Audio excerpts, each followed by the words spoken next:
تو فجر کا وقت مانگنے کا ہے، تو ساری رات تو گزر گئی گیمیں کھیلتے، ٹی وی دیکھتے، اور جو لینے کا وقت تھا تو سو گیا، تو کیسے آئے گا تیرے پاس؟ تو اٹھے سویرے، بندوں سے مانگ کے دیکھ لیا، بڑی عزتیں خراب ہوئی، فجر کا وقت اٹھ کے جھولی پھیلائے۔ میرے رسول پاک علیہ السلام فرماتے ہیں، رب فرماتے ہیں جب بندے میرے آگے جھولی پھیلاتے ہیں مجھے شرم آتی ہے، کیسے خالی واپس کر دوں؟ تو اس کے سامنے جھولی پھیلائیں سویرے اٹھ کے، رزق میں برکت ہوگی۔ اور پھر ایک اور بات، پانچویں بات، رزق میں تنگی اس وقت ہوتی ہے جب ہم مال غلط جگہ پہ خرچ کرتے ہیں۔ اللہ مال دیتا ہے اپنے فضل سے، اور جب ہم اسے ضائع کریں، مثال دیتا ہوں، میرے پاس ایک شخص نے آ کے کہا حضرت جی بچی کی شادی ہے، یا میرا گھر میں کوئی بیمار ہے، یا بڑی آزمائش ہے، 10,000 کی ضرورت ہے، میں نے تھما دیا اس کو۔ پھر مجھے بعد میں پتا چلا کہ اوہو وہ تو عیاشی کر رہا ہے پیسوں سے، وہ تو چلا گیا کہیں گھومنے اور فلاں ہوٹل میں، مہنگے ہوٹل میں بیٹھ کے کھانا کھا لیا، تو میرے دل پہ کیا گزرے گی اس شخص کے بارے میں؟ بلا مثال و بلا تشبیہ سمجھانے کے لیے اللہ نے مال دیا فضل سے، اور اگر عیاشیوں میں لگا دیا۔ صوفیاء فرماتے ہیں کہ اگر ایک دھیلا تو حرام جگہ پہ خرچ کرے نا، ایک دھیلا، تو 1,00,000 دینار کی برکت تیرے گھر سے اٹھ جاتی ہے، ایک دھیلا حرام جگہ پہ۔ یہ جو گویوں پہ پیسے پھینکتے ہو حلال ہے؟ چلیں بینڈ باجا تو شادی پہ آپ نے اپنی مرضی سے بند کرنا ہے یا بجانا ہے، لیکن گویوں پہ جو پیسے پھینکتے ہو جائز ہے؟ بولے تو وہ پھر کہتے روتے ہیں بعد میں لوگ کہ پتہ نہیں کیا ہوا، شادی کے بعد پیچھے پیچھے آئے۔ تو میں نے کہا شادی کے بعد اس لیے پیچھے پیچھے ہاتھ ہو گیا کہ شرابیں بڑی پی گئی، شادی پہ تباہی بڑی اتری، تو پھر اللہ کی رحمت ناراض ہو گئی۔ اور اس پر میں قرآن مجید کی آیت پڑھتا ہوں، رب فرماتا ہے وَمَنْ أَعْرَضَ عَنْ ذِكْرِي فَإِنَّ لَهُ مَعِيشَةً ضَنْكًا، بڑی سخت آیت۔ وَمَنْ أَعْرَضَ عَنْ ذِكْرِي، فرمایا جب تو میرے تذکرے سے، میرے ذکر سے منہ پھیر لیتا ہے، فَإِنَّ لَهُ مَعِيشَةً ضَنْكًا، تو میں تیری معیشت کو، تیرے رزق کو تنگ کر دیتا ہوں، کہ تیری زندگانی تنگ ہوتی۔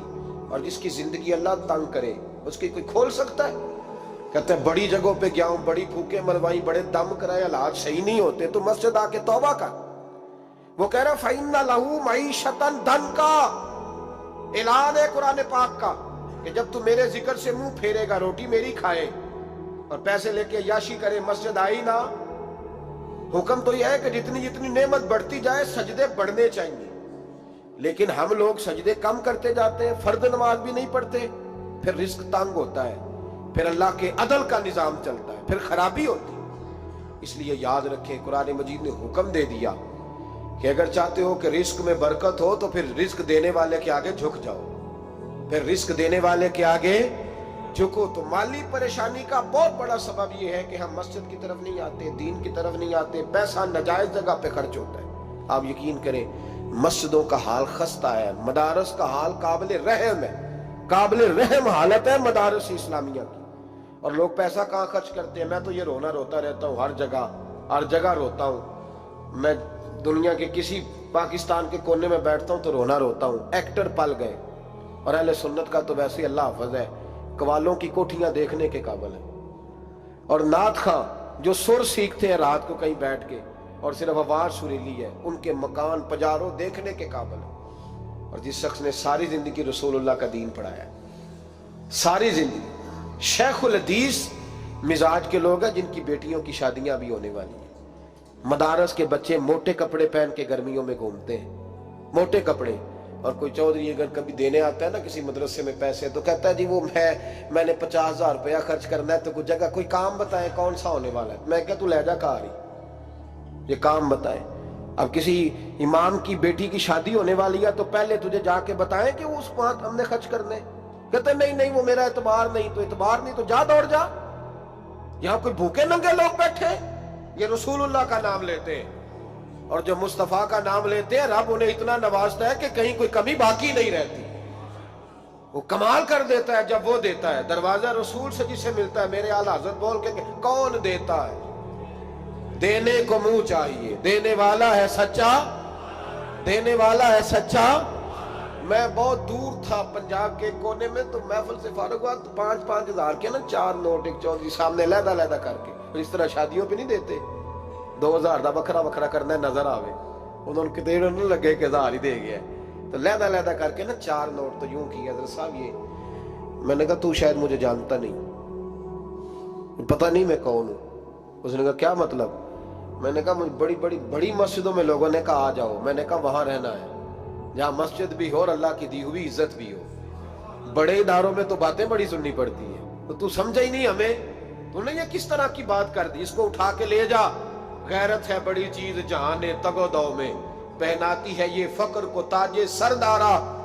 ایک صاحب مجھے ٹیلی فون کر کے کہنے لگے جناب ایک ٹائم چاہیے تھا، میں نے کہا میں نے یار سارے وقت اتفاق کی بات ہے کہ 6 7 8 مہینوں قبل لوگ وقت لے لیتے ہیں تو ٹائم نہیں ہے۔ کہنے لگے میرا تو عمرہ کراندہ بھی ارادہ سی، میرا تو میں نے کہا میں نے کبھی خواب میں بھی نہیں سوچا تھا کہ میں مدینے کی اتنی حاضری دوں گا جتنی میرے رب نے مجھے دلائی ہے، تو مجھے کون سی بات بتاتا ہے، یہ تو میرے رب کا فضل ہے۔ میرا دی گل نہ غریباں دی گل ہے، مدینے چ جانا نصیباں دی گل ہے، تو کیسی بات بتاتا ہے کہ تھوڑا سا میں اشارہ دوں گا تو شاید بندہ جو ہے وہ فوری طور پہ پگھل جائے گا، ایسا مسئلہ ہی کوئی نہیں۔ میرے رب کا تو اتنا کرم ہے کہ ہم نے خواب میں بھی نہیں سوچا تھا کہ اتنا نوازے گا۔ تو یہ لوگ غلط سمجھتے ہیں۔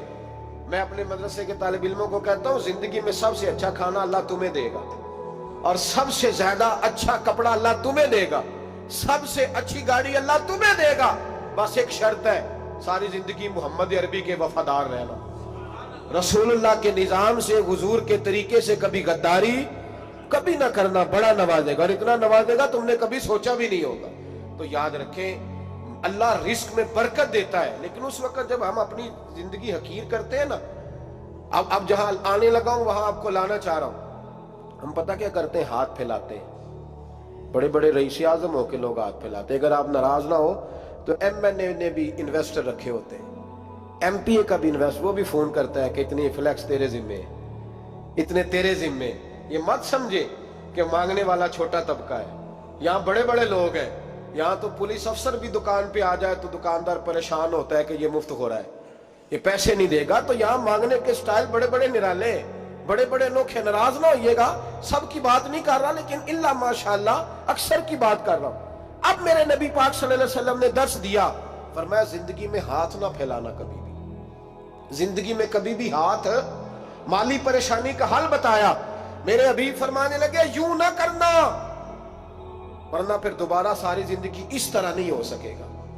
فرمایا اپنی غربتیں چھپا کے رکھ، اگر اللہ کبھی آزمائش ڈالے تو اللہ کے ساتھ بات کر، اس کے نیک بندوں کے ساتھ بات کر، کبھی بھی یوں نہ کرنا ورنہ ساری زندگی پھر تم مانگتا ہی رہے گا۔ تو یا رسول اللہ کیا کریں؟ فرمایا تو دینے کا ارادہ کر، اللہ بھی تجھے مالا مال فرما دے گا۔ تو جس نے ہاتھ پھیلایا ہوا ہے نا، اسناد خان نے بھی، مولوی نے بھی، ایم این اے نے بھی، ایم پی اے نے بھی، اور وزیر نے بھی، اور مشیر نے بھی، اور کیا بتائیں کہاں تک۔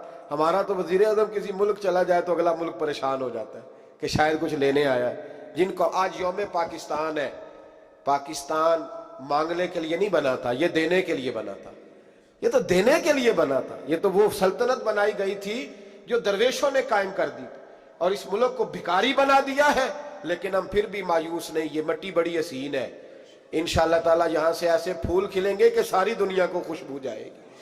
اس دھرتی سے انشاءاللہ تعالی ایسے درخت اگیں گے کہ سارا زمانہ سائے میں بیٹھے گا۔ میں دور نہیں نکلنا چاہتا۔ تو ایک رزق کی تنگی کا معاملہ یہ ہے کہ ہم مانگتے ہیں۔ کچھ لوگ اس لیے بھی کسی سے سوال کر لیتے ہیں کہ کوئی کہے نا امیر بڑا ہے، سوال شادی کا موقع آتا ہے تو 2 4 دوستوں کو فون کر لیتے ہیں، پھر رشتہ داروں کو بتاتے پھرتے ہیں کہ میں نے تو قرضہ پکڑ کے نکاح کیا ہے، قرضہ پکڑ کے رجسٹری کرائی ہے، تاکہ لوگ، تو جب تو ایک دفعہ مانگ لیتا پھر ساری زندگی تیری مالی مشکلات حل نہیں ہوتی۔ ایک وجہ یہ ہے۔ اب آئیے ان پریشانیوں کے کچھ روحانی علاج ہیں۔ 1 باتیں عرض کروں۔ سورہ طلاق 2-3 نمبر آیت کی گھر جا کے تلاوت کریں۔ رب کریم نے فرمایا وَمَن يَتَّقِ اللَّهَ يَجْعَل لَّهُ مَخْرَجًا، فرمایا جب تو اللہ سے ڈرے گا تو اللہ ہر مشکل سے نکلنے کا تجھے رستہ عطا فرما دے گا۔ اور کیا خوبصورت انداز ہے قرآن مجید کا، اور ہم نے اس کا لاکھوں بار تجربہ کیا، 20 اور سینکڑوں بار یہ چیز ذاتی طور پر پریکٹیکل سے گزری. اللہ نے فرمایا ہر مشکل سے نکلنے کا رستہ بھی دے گا وَيَرْزُقْهُ مِنْ حَيْثُ لَا يَحْتَسِبُ, اور اللہ تجھے وہاں سے رزق دے گا کہ تو نے کبھی سوچا بھی نہیں ہوگا. وَيَرْزُقْهُ مِنْ حَيْثُ لَا يَحْتَسِبُ, سے دے گا کہ تو نے کبھی سوچا بھی. ایک صحابی تھے حضرت عوف بن مالک رضی اللہ تعالیٰ, کہتے میرا بچہ کافروں نے قید کر لیا, گھر میں غربت پہلے بڑی زیادہ تھی, میں دروازہ رسول پہ آیا, حضور اب کیا کروں؟ تو کہتے ہیں نبی پاک نے فرمایا بھروسہ اللہ کی ذات پہ کر, توکل اللہ کی ذات پہ کر, اور گھر جا کے تسبیح لے کے میاں بیوی بیٹھ جاؤ اور پڑھو لا حول ولا قوت الا باللہ العلی العظیم, جاؤ پڑھو جا کے. کہتے میں گھر بیٹھا ابھی چند تسبیحاں پڑھی تھی کہ دروازے پہ دستک ہوئی, دروازہ کھولا تو میرا بیٹا دروازے پہ کھڑا تھا, پلٹ کے دیکھا تو 400 بکریاں بھی لایا تھا. اور میں نے کہا بیٹا یہ کیسے آ گئی؟ کہنے لگے ابا جی مجھے ایک حویلی میں کافروں نے قید کیا ہوا تھا, میں بڑا پریشان تھا, لیکن ابھی تھوڑا دیر پہلے پتہ نہیں کیا ہوا ہے, میں نے یوں ہاتھ لایا تو رسیاں کھل گئی, باہر نکلا ہوں تو 2-3 بندوں پہ نیند کا ایسا غلبہ تھا کہ بے ہوش ہو کے گرے ہوئے تھے. 400 بکریاں بھی تھی, میں نے دروازہ کھولا, بکریاں میرے ساتھ دوڑنے لگ گئی ہیں, تو میں 400 بکری بھی لے آیا ہوں, پلٹ پلٹ کے دیکھتا رہا ہوں, پر میلوں کا سفر ہوا وہ آئے ہی نہیں. تو والد کہنے لگے بیٹا چلو پہلے مصطفیٰ کریم سے جا کے پوچھ لیں, دیکھیں کیسے مالی مسئلے حل ہوتے ہیں. حضور سے جا کے پوچھیں کہ ہمارے لیے جائز بھی ہے کہ نہیں. کہتے ہیں دروازہ رسول پہ جا کے ہم کھڑے ہوئے تھے کہ نبی پاک نے فرمایا دیکھا رب کریم کا فضل, دیکھا, فرمایا تیرا بیٹا بھی آ گیا, تیری غربت کا بھی حل ہو گیا ہے, یہ کافر کا مال ہے, اسے مال غنیمت سمجھ کے استعمال کر, تیرا ہی ہے. تو لا حول ولا قوت الا باللہ العلی العظیم پڑھیں تو رزق میں پڑھیں گے انشاءاللہ, بول کے بتائیے پڑھیں گے انشاءاللہ تعالی.